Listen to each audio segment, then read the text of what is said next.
Hello everyone, I'm Brian. Today I'm reacting to Who Keeps Tracks of Karma, Swami Sarvapriyananda. So real quick, I was reading the comments just a little bit earlier today, and there's an interesting this semi-discussion that was going on in the comment section on one of my videos about karma, as a matter of fact.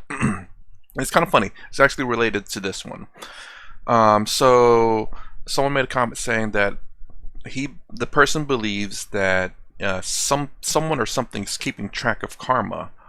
I vaguely remember the discussion, but the idea stuck with me that the other person said, "Oh, are you saying there's someone up there keeping track of your karma?"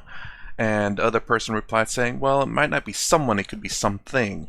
And that's where it kind of left off at. And I was thinking, it's like, well, you know what? After what Swami Tadatmananda has said about how you have your punya and your papa karma, and it's all this infinite number of good and bad karma. I'll simplify it.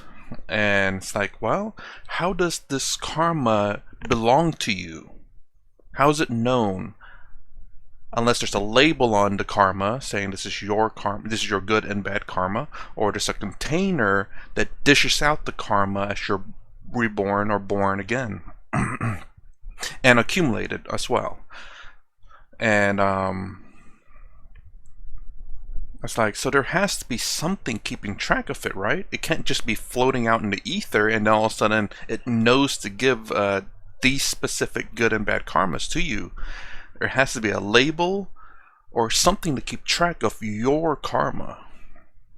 But I thought I remember Sadhguru or Swami Sarvapriyananda here saying that there's not someone up there keeping track of it. But let's hear what he has to say. This is a direct answer from Swami Sarvapriyananda, Swami Sarvapriyananda about that question, hopefully. The body is not real. Mind is not real. Our waking state is a dream state, of which we are unaware because of the illusion. The only real concept is pure being or pure awareness. With this, what goes from life to life? It is not the body or the mind. So what is the entity against which all karma is recorded? Is it against the reflected consciousness in illusion? Who keeps track of karma? Is it the pure consciousness keeping a record of all karma? Oh, that's another thing too, is the sheer fact that pure consciousness is unaffected by karma, by anything in the material world. Although I don't know if karma is considered to be in the material world. I don't think it is. And also, I remember a long time ago that karma is an illusion as well. It's not real. As in, it's something that's kind of like the explanation of the donkey had, where the donkey's always been tied to the tree, but when you remove the tie, the donkey will still walk in that same circle, thinking it's still tied to the tree. So, karma may be an illusion to that. I don't know. Notice what was said. World is not real, body is not real, waking is equal to dream. Fine. Then comes the question, karma, who is going from lifetime to lifetime? Why do you regard that as real? You just said, notice what you yourself said. World is not real.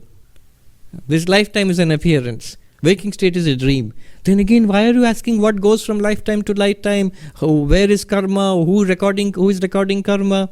You see, this is the confusion. We say on one hand, I understand. Advaita Vedanta says that the world is an appearance. Brahman alone is real. The next I say, yes, it is an appearance, but who is the one living here? Who is the one who going from this life to that next life? It's like saying that I understand when I am seeing a movie, cinema, that it is it's all a movie. It's not real. Neither is there the hero, nor is there a villain, nor is a crime being committed, nor is there a court case. I understand all of that is a dream. It's a fiction. It's a movie. Next, I'm asking, but who will punish the villain? Where will the villain? If it's all a dream, then in which jail will the villain go to? What will be the reward of the hero? Who will keep track of reward and punishment? You have just said the whole thing is a story. So, in Advaita Vedanta, to clear up this confusion, what we do is, we have two levels of truth, two levels of reality.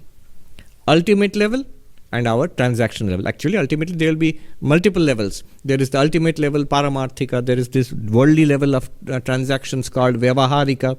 There is the level of error and dream and illusion called pratibhasika. There is even an error of complete non-existence called tuchcha or asat. But let's just take two levels.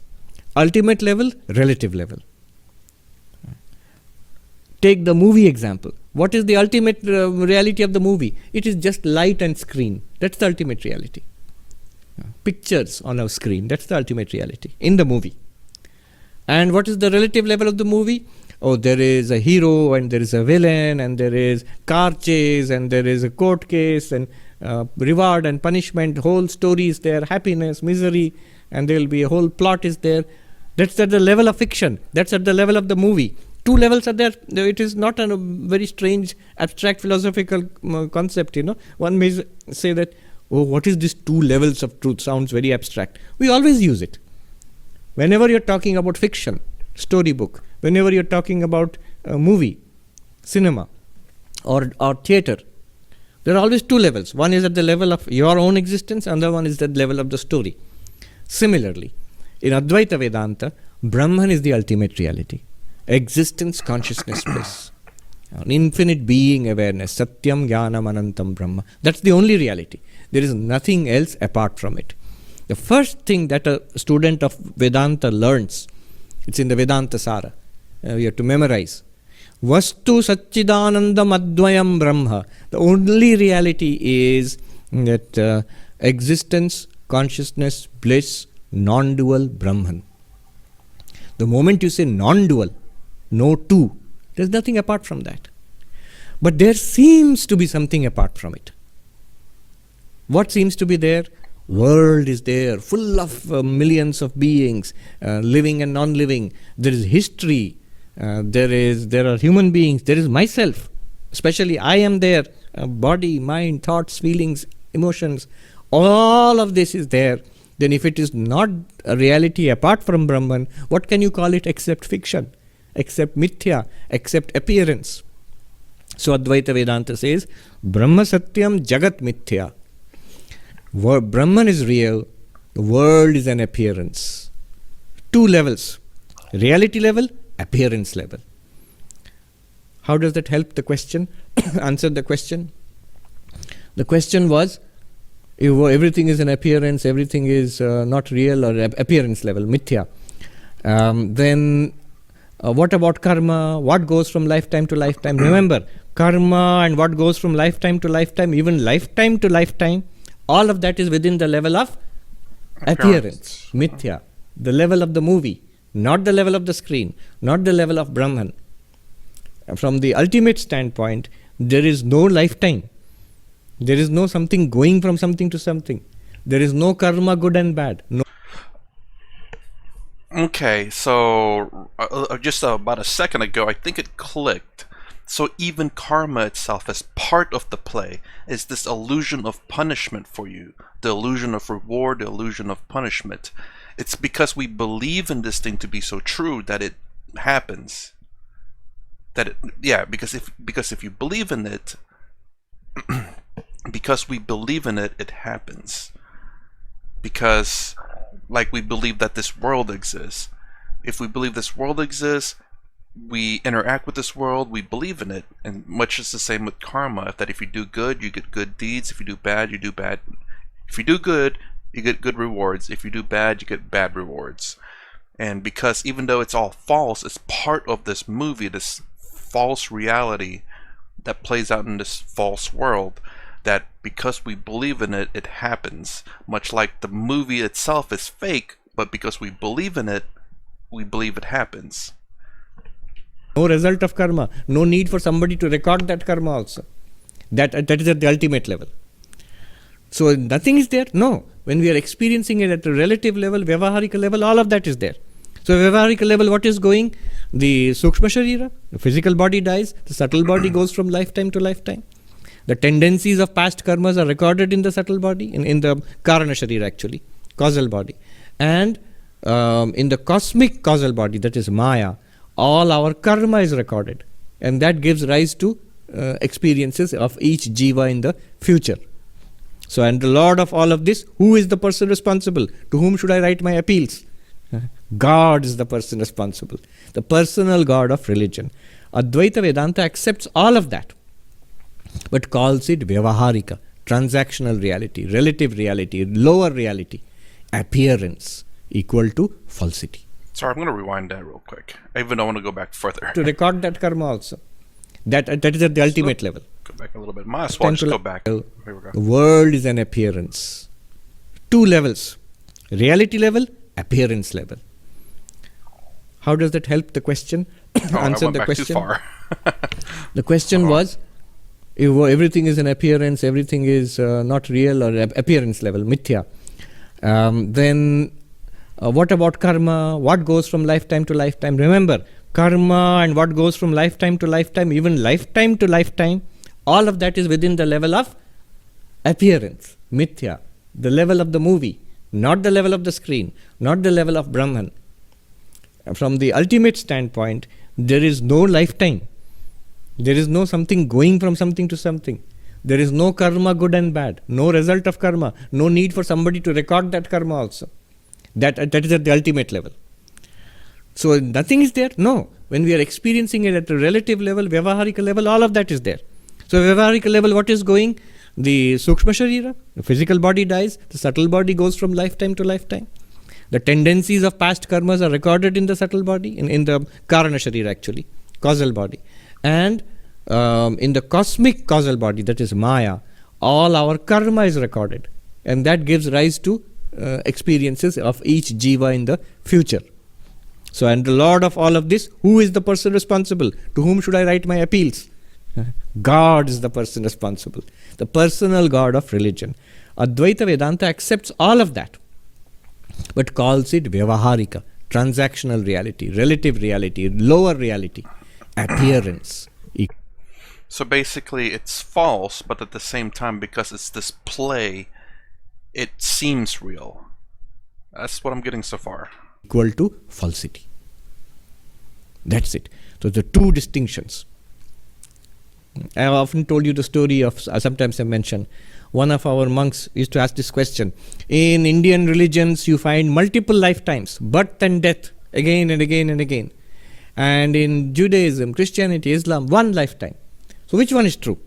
Well, according to Christianity, Jesus did get resurrected. So someone made a comment about that. A very long one that I do want to answer. Hopefully I can get to it though. But I will get to some of the questions a little bit later in that comment. But technically Jesus did get resurrected though, so... Punarjanma ya ek jan. One lifetime or multiple lives. So finally he went to ask a very radical non-dualist teacher, a monk who lived in the Himalayas, in a nearby ashram. This whole ashram was also in the Himalayas. So this monk was asked, no life? So what is true? One lifetime or many lifetimes? And the monk replied, no life? Swami, when there is not even one birth, where is the question of rebirth? Jab janma hi nahi Mahatma ji, to punarjanm kahe ka? Aap Mandukya padhiye. Please go and study Mandukya. So this monk was very annoyed, who had asked the question. He came and told me, these Advaiti non-dualists are impossible to argue with. I've gone with a serious question, many lifetimes or one lifetime, and he dismisses the whole thing. He says, go and study Mandukya. So that is the Advaitic perspective. From the ultimate perspective, no multiple lifetimes, not even one lifetime. Was Brahman ever born? Yeah. Did the screen ever become the hero or the villain? No. But at the relative level of movie, hero and villain both appear. And there is a story. And there is a plot. And there is something true about the story, something false about the story also. All those things are true at the relative level. Ultimately, Brahman alone is reality. And that Brahman you are. Not only Brahma Satyam, Brahman is real. Not only Jagat Mithya, world is an appearance. Higher truth, lower truth. Ultimate truth, relative truth. But also most important, Jiva Brahmaiva Napara. You are none other than Brahman. You, the individual being who thinks of yourself as a Jiva, you are none other than that ultimate reality. I like to put my input on the realities he's talking about that makes it, in my opinion, a little bit easier to understand. I don't know if they translate directly, but I like to say absolute truth, objective truth, and subjective truth. Absolute truth being Brahman. Objective truth is something that we all can say. We can all say, this is a pen. We can objectively see that this is a pen, for those who can see. And subjective truth is this unicorn right here. If you don't see it, then you might want to get your eyes checked. But this unicorn right here is absolutely real. This pen is objectively real. Jesus, I can't even say that word. Objectively real. This unicorn is subjectively real. And the absolute reality is that we're all Brahman. That's the way I like to look at it, because absolute reality, objective reality, and subjective reality. Which objective and subjective is very easy for Westerners to understand, so it translates very well. I just don't know if that's a one-for-one translation to what he's talking about. But as far as I can understand it so far, it seems to be that way. That's the most important thing. Yes. Oh, wow, okay. Okay, so one of the comments just recently, as a matter of fact, was about, you have to believe in karma and rebirth because that is the entirety of Eastern philosophy or Hinduism. But the fact that right here he just explained the fact that karma and rebirth itself is also a falsity, is not real. Brahman is ultimately the reality. There is no multiple rebirths. There is no karma. But in this Maya, it's real, very much. There are multiple rebirths. There's karma. You do good deeds, you do bad deeds. Then there's all that. I guess because he's saying I was stubborn, and I don't really want to answer the question here because I want to put it in an answering questions. But anyways, I'll go ahead and answer it. It's because the reason why I'm stubborn is because there's this certain criteria that I apply to everything in my life. In order for me to believe something to be more true than a belief, it has to pass a certain criteria. And I don't quite know where that is. It's just I know once it gets to a certain point, I believe it to be more true than just a mere belief. Because, again, if I merely just believe in it, then I can apply that same rule to all the other religions to be fair, and I'd believe in their religions as well. But I don't. I don't believe in Christianity, Islam, or any other religion there is, because you have to believe in their strict guidelines. Otherwise, you're not a true Christian, whatever. And I'm not going to sit here and just believe in something. I will never ever do that. Hopefully. I don't know. Maybe I'll go crazy one day and just believe in something random. Like this unicorn, I believe in that. But you get my point. Hopefully. It's that there has to be a certain level of acceptance that I must accept for me to believe it to be more true than a mere belief. So karma, again, there are certain aspects of karma, of how they explain it, that I do believe. Your genetic karma, basically, like again what Sadhguru explains about do you see your grandfather? Well, he's sitting on your nose. You have your grandfather's nose.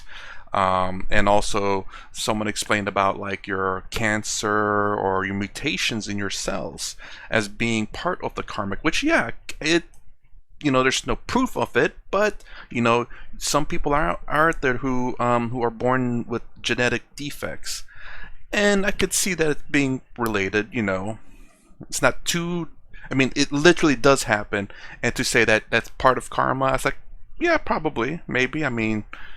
It's hard to disprove, but it is true that it does happen.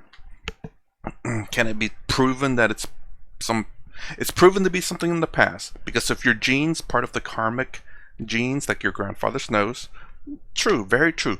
Things that are from your heritage a long time ago is in you right now. So I do believe in that. What else? Rebirth. Again, I've not seen anyone being reborn. There's been like one case that I remember about a child remembering their past life, and that's only one case, and I don't even know if that's true, but it makes me think, okay, I'm open to it, but I can't just believe in it. So I hope you understand that, and hopefully you watch this video, but I'll probably still answer it in answering the questions. Anyway, that's my reaction to who keeps track of karma. Oh, let me go ahead and summarize the video from my understanding. Karma is real. Someone is tracking karma. but it's real in terms of Maya. But in terms of Brahman or absolute reality, it doesn't exist. There's no such thing as karma, there's no such thing as rebirth, there's no such thing as the world, there's no such thing as reality, there's only Brahman, and that is it. So, that's as far as what I understand. It seems like it's real just because we believe it to be real. So, like the world, we believe this to be the pen. But in reality, it's not a pen. But because we believe it to be real, because we can see it write, we can see living ink, we can click on it. Let's see. Well, the clicking sucks, but I still like it. Because I believe this to be real. Therefore, it must be real. Same thing goes with karma. Same thing goes with karma, absolutely. That's my understanding thus far. Let me know if you want to let me know whether so far I'm on the right path. Alright, that's my reaction to Who Keeps Track of Karma, Swami Sarvapriyananda. If you like my content, please consider subscribing. Thumbs up, thumbs down below. Thanks for watching. I'll see you in the next vid.